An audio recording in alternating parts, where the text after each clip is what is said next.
Assalamualaikum warahmatullahi wabarakatuh. Selamat datang di channel Mutiara Kehidupan, channel yang menyajikan kisah-kisah menarik dan juga menginspirasi. Kali ini kami akan membawakan sebuah cerita yang berjudul Wanita ini dicerai dan dihina. Saat suami menikah lagi, ia berikan hadiah buat si pria sujud menyesal. Dulu mantan suami saya, sebenarnya sayalah duluan yang inisiatif kejar. Tidak tahu apa mungkin karena saya terlalu agresif, ditambah saya juga terlihat sangat peduli dengan dia.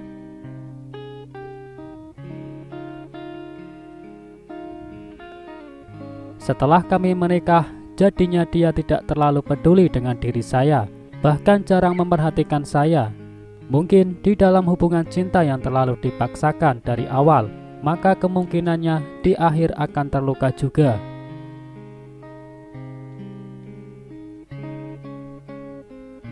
Setelah 2 tahun menikah, saya belum kunjung hamil juga.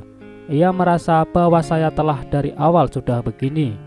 Sempat ia mengatakan bahwa saya terlalu banyak berhubungan dengan pria di luar sana, sehingga mungkin telah melakukan aborsi berkali-kali yang menyebabkan semua ini.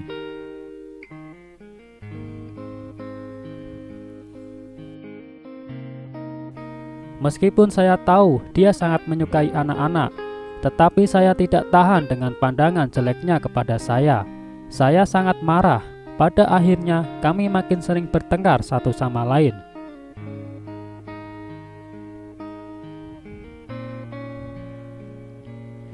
Pada suatu hari, ia bahkan membawa wanita cantik yang berpakaian sangat menggairahkan pulang ke rumah tangga kita berdua. Saya pun tak bisa berpikir dengan jernih lagi. Di tempat, saya langsung mengajukan gugatan cerai kepada suami saya.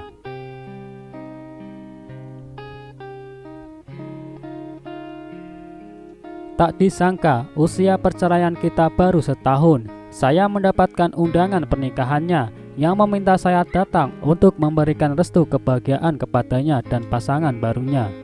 Tentu saja, wanita yang menjadi istrinya nanti itu adalah wanita yang dulu pernah dibawanya dalam rumah tangga kita itu.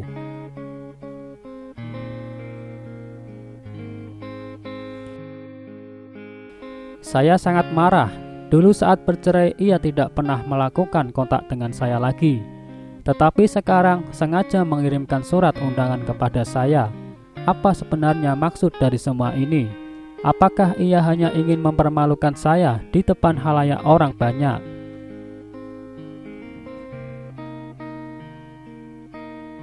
Saya berpikir saya harus datang untuk melihat dia, sebagaimana baik kabarnya, sebagaimana mewah acara pernikahannya. Saya juga ingin melihat betapa hebatnya dia sekarang.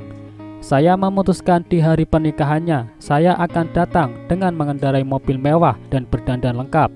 Saya ingin melihat dirinya, bagaimana dengan hidupnya tanpa kehadiran saya.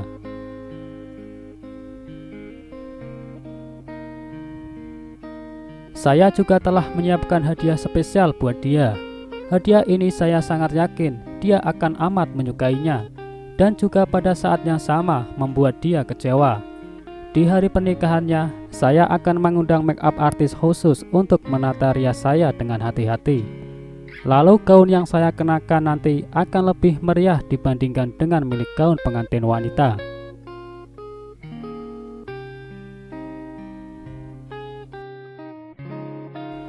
Kemudian saya akan mengendarai mobil mewah muncul di acara pernikahan mantan suami saya itu. Sesaat saya turun dari mobil saya, lalu semua pandangan tamu-tamu yang hadir fokus tertuju pada saya. Mantan suami saya melihat bahwa itu saya. Matanya pun langsung terang.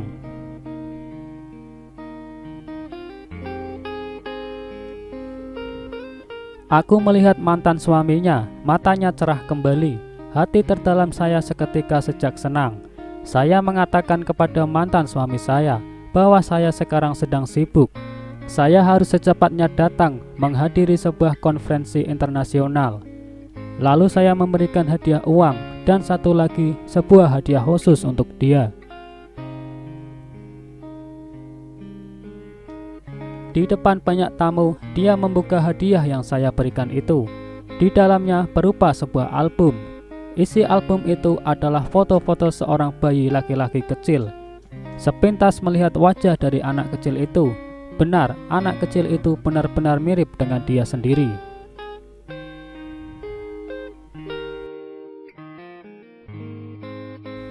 Benar, setelah perceraian kita, saya mendapat kabar bahwa diri saya telah hamil. Saya tidak bisa dengan teganya menggugurkan darah dan daging mereka sendiri. Jadi saya mempertahankan anak kita sampai lahir.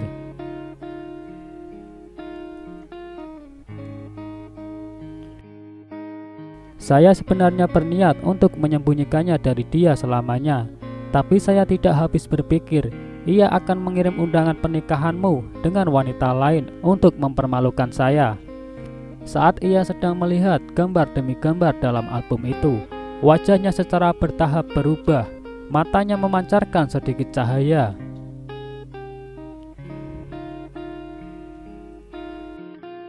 Saya tahu dia sangat suka dengan anaknya, seperti wajah ayahnya yang rupawan.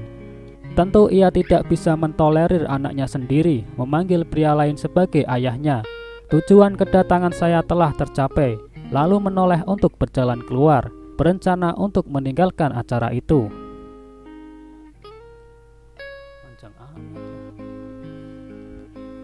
Tiba-tiba dari belakang, mantan suami saya menarik tangan saya, meminta saya untuk membawanya untuk melihat anaknya. Saya terlalu malas untuk membalas perkataannya, tetap melangkah terus meninggalkan tempat itu. Tinggal dia di sana sendiri, meratapi kesedihannya.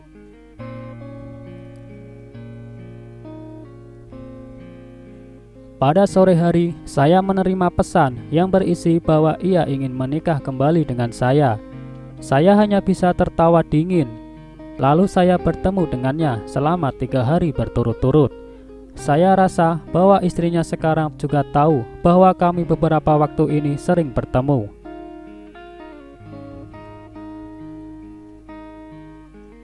Dengan suara yang ngeyel menelpon saya agar tidak merusak hubungan rumah tangga mereka lagi. Dalam hati saya berpikir, ia mengira saya merusak rumah tangga mereka. Jadi pada waktu yang lalu, mengapa ia masih berani datang di tengah-tengah rumah tangga kami? Saya akan membuat dia merasakan apa yang saya rasakan waktu itu.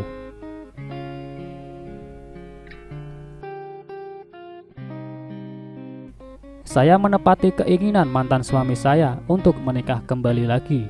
Saat saya mendapat kabar dari dia yang sangat senang telah menyelesaikan pengurusan surat cerai dengan istrinya tersebut.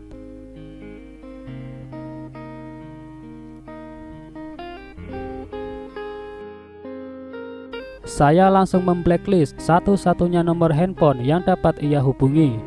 Lalu saya meninggalkan rumah yang selama ini saya kenal dan membawa si kecil pergi terbang tinggi.